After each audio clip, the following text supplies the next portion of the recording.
السلام علیکم. ابھی ہم حکمت پہ بات کر رہے تھے. حکمت اتنا بڑا وسیع سبجیکٹ ہے جس پہ جتنی بات کی جائے اتنی کم ہے. آپ کو پتا ہے کہ حکمت اتنی امپورٹنٹ چیز ہے، اتنا امپورٹنٹ شعبہ ہے جو لقمان حکیم نے نبوت سے اپنے آپ کو جو ہے حکمت پہ پریفر کیا. حکمت ایسی چیز ہے، حکمت کا مقصد ہے دانائی، دانش، سمجھ. اللہ کے نبیوں نے بھی، دنیا کے اسکالرس نے بھی، سارے دنیا کے قابل انسانوں نے بھی ابھی تک دنیا میں اگر کوئی سب سے بڑی نعمت مانگی ہے تو وہ علم ہے اور وہ حکمت ہے. جس کے پاس حکمت ہے، جس کے پاس علم ہے، اس سے بڑھ کر کوئی چیز نہیں ہے. تو حکمت جو ہے، ہم حکمت سے مراد ٹریٹمنٹ کی طرف بھی، حکمت تو ایک بس وسیع چیز ہے. قرآن کی حکمت، کتابوں کی حکمت، علم کی حکمت، سارے معاملات میں حکمت یعنی دانائی تو ہر جگہ کام آتی ہے. مگر ہم ابھی اس ٹائم پہ بات کر رہے ہیں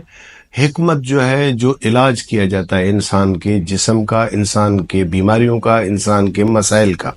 حکمت کے ذریعے، دانائی کے ذریعے. کیونکہ دانش مندی اور دانش کی ہی تو سب سے بڑی بات ہوتی ہے کہ اگر بندہ بغیر دانش مندی کے 10 بندے بھی آپس میں بات کریں اور کوئی سولوشن نہ نکال سکیں تو اس سے کوئی فائدہ نہیں. اور اگر ایک بندہ عقل مند یا ماہر بات کرتا ہے اور اس مسئلے کو سولوشن دیتا ہے 5 منٹ میں، 5 سیکنڈز میں اس کا ایکچول حل دیتا ہے تو مسئلہ ختم. میں آپ کو بتاؤں، ایک جگہ پہ حضرت علی المرتضیٰ کا میں نے کال پڑھا کہ 30 سالہ مطالعہ، کتابوں کا مطالعہ، 30 سال مطالعہ کریں اور 1 گھنٹہ کسی عالم سے آپ گفتگو کریں. جو ایک ماہر سے، ایک عالم سے آپ 1 گھنٹے میں سیکھیں گے وہ 30 سال کی کتابوں کے مطالعے سے نہیں سیکھ سکتے. کیونکہ پریکٹیکل ذاتی مشاہدہ جو بندے کو تجربہ سکھاتا ہے اور جو زمانہ سکھاتا ہے وہ کوئی نہیں سکھاتا. حکمت جو ہے، حکمت میں بھی یہی ہے، ہر چیز کا ٹائم اینڈ اسپیس، ٹائم کی بڑی قیمت ہوتی ہے. مثال کے طور پہ اللہ تعالیٰ نے ایک انسان کے اندر وائٹل آرگنز دیے ہیں، دماغ دیا ہے، دل دیا، گردے دیے، پھیپھڑے دیے، مثانہ دیا، وائٹل آرگنز دیے، ہر کسی کا الگ الگ فنکشن دیا. ہر انسان کے اندر مختلف قسم کے سسٹمز نے کام کرنا شروع کر دیا. اس کے اندر جو چیز، مثال کے طور پہ بندہ ایک نوالا لیتا ہے تو اس کے اندر قدرت نے ایسا سسٹم کر دیا ہے کہ یہاں سلیوری گلینڈز ہوتے ہیں جو اندر سے رس خارج کرتے ہیں، جو اندر جو ہے کھانے والے نالی کو جو ہے گھیلا کرتے ہیں اور وہ نوالا اندر جاتا ہے. وہ بھی ایک قدرتی آٹومیٹک پروسیس ہے. وہ اندر جاتا ہے، وہ نالی سے اندر جا کر معدے کے اندر جیسے جاتا ہے تو اندر بھی مختلف قسم وال سے اندر پیپسین نکلتی ہے، انزائمز نکلتے ہیں، ہائیڈروکلورک ایسڈ نکلتی ہے جو ان نوالوں کو، اس خوراک کو بالکل قائم کی طرف لے جاتے ہیں. مختلف، یعنی ایک اندر انسان کے اندر اللہ تعالیٰ نے ایک آٹو سسٹم بنائے ہوئے ہیں کہ انسان کرتا جاتا ہے، اس کو پتہ بھی نہیں چل رہا ہوتا ہے کہ میرے اندر کیا کیا سسٹمز چل رہے ہیں اور کون کون سے سسٹمز کام کر رہے ہیں. ابھی اس میں یہ ہے کہ جیسے آنتوں کے اندر بھی ایک موومنٹ رکھی ہوئی ہے اللہ تعالیٰ نے، جس کو پرسٹیلٹی کا موومنٹ کہتے ہیں، جو ایک وہ کیڑے کی طرح اس طرح سے موومنٹ ہوتی ہے.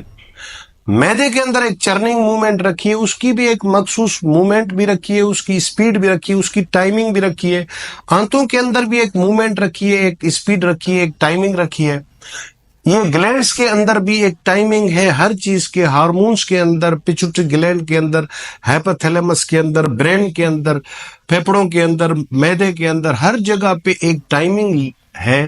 اگر وہ ٹائمنگ وقت سے پہلے آؤٹ ہو جائے یا وقت کے بعد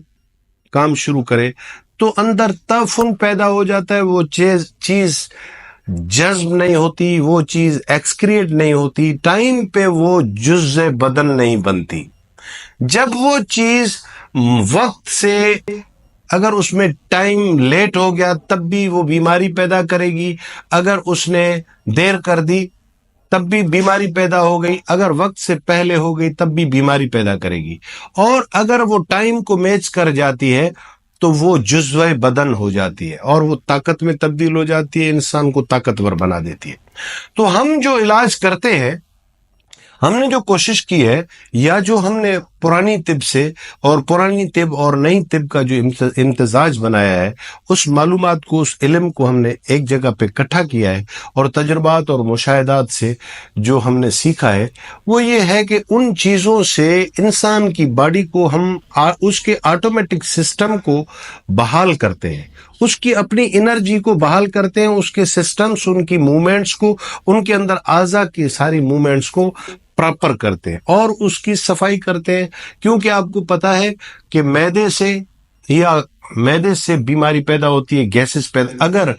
کھانا معدے کے اندر رہ گیا، اگر مثال کے طور پہ 5 منٹ رہنا تھا اور وہ 1 گھنٹہ رہ گیا، 1 گھنٹہ رہنا تھا اور وہ 24 گھنٹے رہ گیا، 24 گھنٹے رہنا تھا اور 3 دن رہ گیا، تو اب آپ سمجھ سکتے ہو اس کے اندر تعفن ہوگا، اندر بدبو پیدا ہوگی، جراثیم اور بیکٹیریاز پیدا ہوں گے اور وہ پورے باڈی میں سرکولیشن میں پھیل جائیں گے، اور اس کو کبھی جوڑوں کا درد، کبھی سر کا درد، کبھی کان کا درد، کبھی گلا ختم، کبھی جو ہے لیکوریا، تو کبھی سیکس کا پرابلم، کبھی ہارمونل پرابلم، کبھی چمڑی خراب ہو جائے گی، یعنی مختلف مسائل کا شکار ہوگا جس کو انسان سمجھ بھی نہیں پائے گا کہ میرے ساتھ ہو کیا رہا ہے۔ تبھی بولتے ہیں کہ قبض 80 بیماریوں، قبض الامراض، یعنی مدر آف آل ڈیزیزز۔ تو قبض کو ٹھیک کرنے کے لیے، معدے کی موومنٹ کو ٹھیک کرنے کے لیے، معدے کو پراپر کرنے کے لیے، جگر کو پراپر کرنے کے لیے، ان کی سرکولیشن اور سسٹمز کو درست کرنے کے لیے ہم ہربل ٹریٹمنٹ کی طرف آئے ہیں، قدرتی جڑی بوٹیوں کی طرف آئے ہیں، وداؤٹ سائیڈ افیکٹ ٹریٹمنٹ کی طرف آئے ہیں۔ یہ ایک الٹرنیٹ میڈیسن سسٹم ہے، یعنی ایک انسان ایلوپیتھک کا علاج، انگریزی دواؤں کا علاج کرتے کرتے کرتے ان کے سائیڈ ایفیکٹس کی دنیا میں چلتے چلتے چلتے ایک انسان کے پاس الٹرنیٹ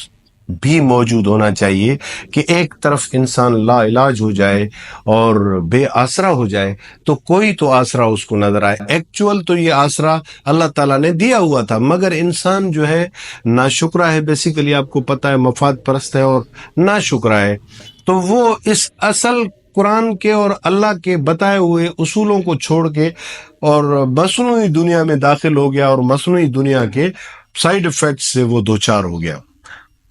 ابھی بھی ہم اگر عقل سے کام لیں اور اللہ کی دی ہوئی دانائی اور علم اور دانش مندی سے ہم فائدہ اٹھائیں اور اللہ کی بنائی ہوئی جڑی بوٹیوں سے ہم علاج کریں یا قدرت کی چیزوں سے ہم علاج کریں، ٹائم اینڈ اسپیس کا خیال کریں، ان چیزوں کی مینجمنٹ کا خیال کریں، تو میں سمجھتا ہوں کہ ان جڑی بوٹیوں سے ہم بہت بڑے فائدے حاصل کر سکتے ہیں۔ اور اللہ تعالیٰ نے بار بار ہر جگہ پہ بولا ہے، میری کائنات کو ڈھونڈو، تلاش کرو، تحقیق کرو، میری دنیا کو گھومو، کیونکہ کائنات میں سب سے بڑی یونیورسٹی یہ زمانہ ہے۔ جو بندہ سیکھتا ہے، جو بندہ جو ہے چلتا ہے، دیکھتا ہے، ملتا ہے، مشاہدات کرتا ہے، تجربات کرتا ہے، اور حکمت تو سب سے پرانا، جب سے انسان پیدا ہوا ہے تو یہ دانش مندی اور حکمت شروع ہوئی ہے، جڑی بوٹیوں کا علم شروع ہوا ہے۔ بڑے لاکھوں لوگوں نے اپنی جانیں گنوا دی جڑی بوٹیوں کے علاج لکھتے لکھتے، فوائد اور نقصانات لکھتے لکھتے، اور یہ بہت بڑی وسیع دنیا ہے، اور بڑی سازشوں سے دنیا کے مفاد پرست قسم کے لوگوں نے اس اصل کام کو پیچھے دھکیل کے نقل کو آگے لے آئے اور اصل کو پیچھے چھوڑ دیا۔ اگر ہم ابھی بھی انسان کے پاس ٹائم ہے، کیونکہ انسان کو ہم نے دیکھا ہے بہت مسائل کا شکار ہو گیا ہے، مسائل میں گر گیا ہے، اور ابھی تو علاج اس پوزیشن پہ ہے کہ کوئی بندہ جو ہے علاج کرنے کی پوزیشن میں ہی نہیں ہوتا، اتنا علاج مہنگا ہو چکا ہے۔ اور پھر بھی ابھی بھی جڑی بوٹیوں والا علاج اور قدرتی علاج انسان کے ریچ میں ہے، انسان کی پہنچ میں ہے، اور وہ بندہ اس علاج سے بندہ بہتر ہو سکتا ہے۔ بھلا اس سے پہلے کافی لوگ، ابھی آپ جاؤ ساری ہسپتالوں میں جاؤ، جو لڑکی لے جاؤ، جو پریگننٹ عورت لے جاؤ، اس کو وہ ڈاکٹر سلا دیتی ہے اور چیرا دے دیتی ہے، آپریشن کر دیتی ہے، ایک لڑکی کے 5 آپریشنز۔ مجھے آپ بتاؤ کہ ایک لڑکی کے 5 آپریشن ہو جائیں یا 2 آپریشن یا 3 آپریشنز ہو جائیں تو وہ عورت پھر کام کرنے کے لائق رہتی ہے؟ وہ آزادی سے اٹھ اور بیٹھ سکتی ہے؟ دیکھو وہ آدھی ہو جاتی ہے، اس کی لائف ہی ختم ہو جاتی ہے۔ تو بھلا پہلے جو ڈاکٹرز ہوتی تھی، پہلے پہلے جو ہماری دائیاں ہوتی تھی، بڑی سمجھدار عورتیں ہوتی تھی جو یہ ڈیلیوریز کراتی تھی، اس وقت یہ کیسے علاج ہوتا تھا، جڑی بوٹیوں کا استعمال ہوتا تھا. ابھی بھی ایسی جڑی بوٹیاں ہیں جو انسان کو کھلاؤ، عورت کو کھلاؤ تو وہ خود بخود اس کی کانٹریکشن بڑھ جاتی ہے، نارمل ڈیلیوری ہو جاتی ہے، بچہ گرنے سے بچ جاتا ہے، عورتوں کے مسائل ختم ہو جاتے ہیں، بچوں کے مسائل نارمل ہو جاتے ہیں، چھوٹی چھوٹی دواؤں سے بچہ نارمل ہو جاتا ہے. ابھی ہماری عورتیں بھی مرد بھی اتنا تو جدید دنیا میں گر چکا ہے کہ پرانا اوریجنل علاج ہی ہماری عورتیں بھی گھروں میں بھول گئی ہیں. اگر ہم اوریجنل علاج کی طرف اب بھی آئیں تو میرا خیال ہے کہ بڑے بڑے نقصانات سے ہم بچ سکتے ہیں اور بہت کچھ بڑا فائدہ، اللہ کی قدرت کا بہت بڑا فائدہ حاصل کر سکتے ہیں. اور دیکھیں قدرت کا نظارہ. اسی لیے ہم نے سنیاسی نام سے دواخانہ کھولا ہے اور اس میں یہ دوائیں بنا رہے ہیں اور یہ دوائیں آپ تک پہنچا رہے ہیں بالکل ریزنیبل پرائسز میں. جو ہمارا خرچہ ہو رہا ہے، جتنا ہمارا ہو رہا ہے، اس کے اندر ہم کوشش کر رہے ہیں کہ یہ ہر بندہ، غریب امیر خاص و عام، اس کو استعمال کر کے اور اللہ کی دی ہوئی نعمتوں سے فائدہ اٹھائے اور اپنی صحت کو بحال کرے، کیونکہ صحت سے بڑی کوئی نعمت نہیں ہے. اور قدرت کی طرف آؤ، اللہ کی طرف لوٹ کے آؤ، اللہ کی نعمتوں کی طرف لوٹ کے آؤ اور اللہ کی نعمتوں کا قدر کرو. انشاءاللہ آپ ہمیشہ خوش رہیں گے.